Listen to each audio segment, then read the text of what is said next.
Halo, salam jumpa lagi dalam Perspektif Isidorus Lili Jawa. Kita jumpa lagi. Kali ini saya akan mengulas satu hal yang menarik dan membanggakan masyarakat Nusa Tenggara Timur. Selamat datang Bapak Kapolda NTT, Putra Daerah Nusa Tenggara Timur.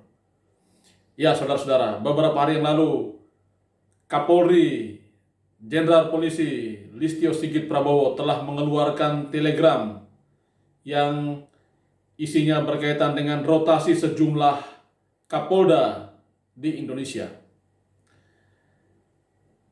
Salah satu Kapolda yang dirotasi adalah Kapolda Nusa Tenggara Timur, Irjen Polisi Setio Budianto, yang dimutasi menjadi Kapolda Sulawesi Utara. Lalu, yang menggantikan beliau sebagai Kapolda NTT adalah Putra Daerah NTT, Irjen Polisi Yohanis Asadoma.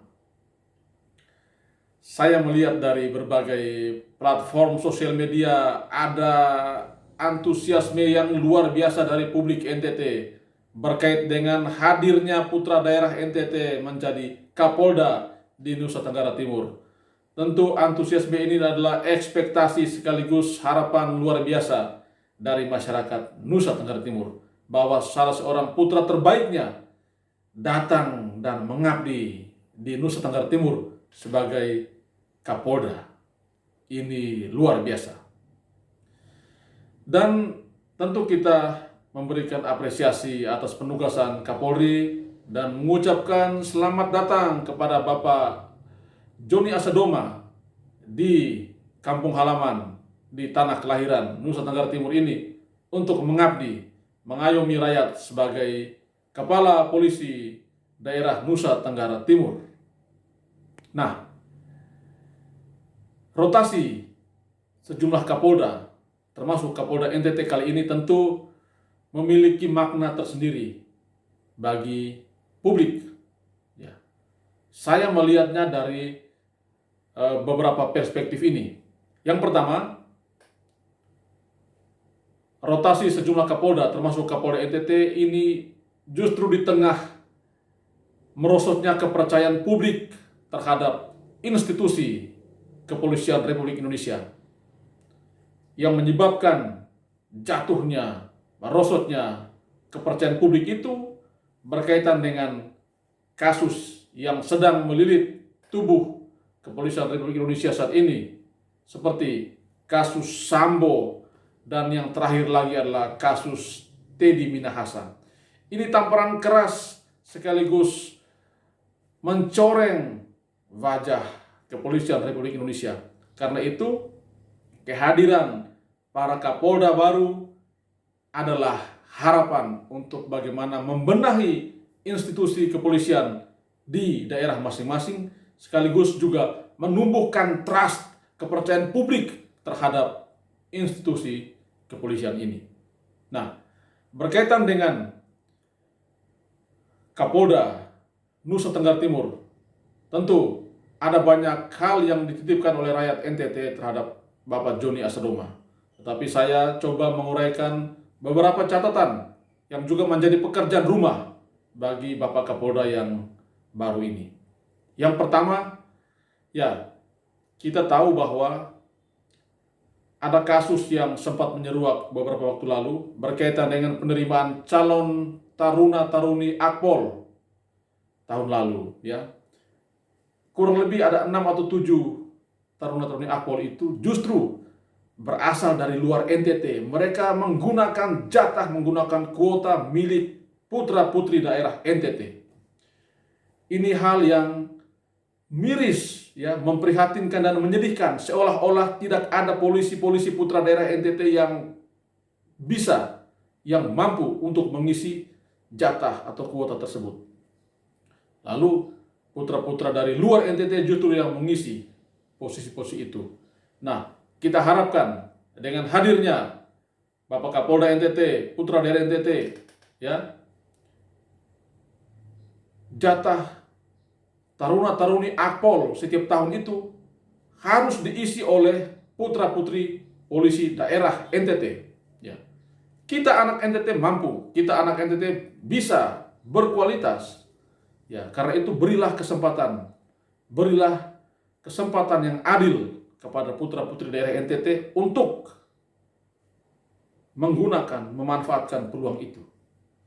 Dan kita percaya bahwa dengan hadirnya Bapak Kapolda yang baru ini tentu akan mengurai persoalan ini dan bisa memberikan ruang yang sebesar-besarnya bagi putra-putri daerah NTT untuk berkompetisi dalam sekolah kepolisian, ya, dalam mengisi posisi di calon taruna-taruni ataupun formasi-formasi di kepolisian yang lainnya. Itu yang pertama. Lalu yang kedua, ya, dengan misi Kapolri sekarang untuk bersih-bersih institusi Kapolri, maka tugas yang tidak ringan juga sedang berada di hadapan Bapak Kapolda. Ya. Tugas bersih-bersih itu juga harus dimulai dari Nusa Tenggara Timur. Kita tahu bahwa ada begitu banyak polisi yang baik, polisi yang berkualitas, polisi yang betul-betul bekerja untuk rakyat. Tetapi kita juga ingat bahwa ada oknum-oknum polisi yang merusak citra kepolisian. Ya. Itu masih berkeliaran, masih berseliweran di mana-mana. Kita mendengar komentar-komentar publik dalam diskusi-diskusi di grup-grup WhatsApp, orang menyampaikan keluhan berkaitan dengan kinerja aparat kepolisian kita. Misalnya, masih ada oknum-oknum polisi, ya, yang hadir sebagai pemeras rakyat. Ya. Mereka mengintervensi proyek-proyek di daerah-daerah. Ada oknum yang melakukan tilang tetapi ilegal, tidak memberikan surat tilang tetapi meminta duit, ya, lalu mengancam para pengguna jalan.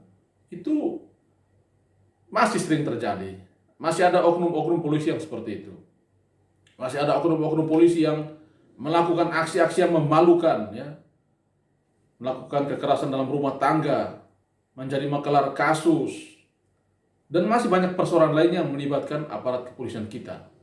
Dan ini menjadi tugas dari Bapak Kapolda bersama dengan jajarannya untuk mulai membersihkan oknum-oknum polisi yang tidak baik ini, yang tidak bermoral ini, yang justru mencoreng dan mendodai wajah institusi kepolisian. Karena bagaimanapun membersihkan institusi kepolisian di Republik Indonesia juga harus dimulai dari Nusa Tenggara Timur dan daerah-daerah lainnya. Publik tentu berharap dan memberikan ekspektasi yang luar biasa dengan hadirnya Bapak Kapolda yang baru ini. Semoga amanah dan selalu bersama rakyat melakukan hal-hal yang terbaik untuk kebaikan masyarakat di Nusa Tenggara Timur. Teristimewa dalam rangka menegakkan dan melaksanakan semboyan Kapolri saat ini, presisi. Hadir sebagai aparat-aparat kepolisian yang profesional, yang akuntabel, yang transparan, dan selalu berpihak pada rakyat dan mengayomi rakyat. Selamat datang Bapak Kapolda, Bapak Irjen Polisi Yohanis Asadoma. Selamat bekerja. Kami mendukung kinerja Bapak-Bapak bersama dengan jajarannya. Semoga masyarakat Nusa Tenggara Timur terlayani dengan baik dan tentu memberikan manfaat yang sebesar-besarnya bagi pembangunan di Nusa Tenggara Timur. Bae sonde bae, NTT lebih baik. Terima kasih dan salam hormat, salam sehat untuk kita sekalian.